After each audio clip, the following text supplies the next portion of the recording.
মানে এটা তো বিচার আছে, আইন কানুন আছে দেশে।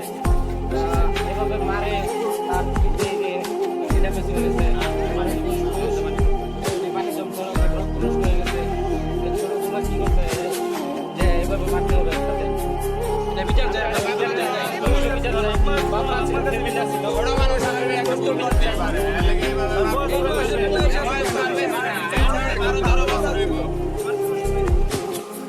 এভাবে মায়া যাতে ঠিক হয় নাই। তার তো পরিবার ছিল, জানানি দরকার ছিল। তার বয়স আজকাল 12 থেকে 13 হবে।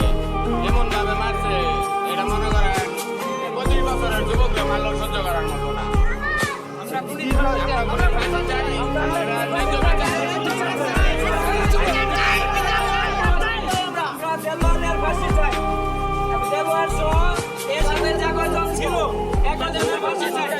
ফাঁসি চাই। এই ছেলেটাকে এইভাবে যে মারলো, এখানে আমাদের পাশেই পরিষদ আছে, থানা আছে, পাশে পাশে মানুষ আছে, তারা কেন এক জায়গায় নিয়ে তারা এইভাবে দুইটা ছেলেকে মারলো? একটা ছেলে কোথায় আছে আমরা এখন পর্যন্ত পাই নাই, এখন পর্যন্ত পাই নাই। আরেকজন মারা গেছে আজকে। আমরা এর সুষ্ঠু বিচার চাই, বিচার চাই, ফাঁসি চাই।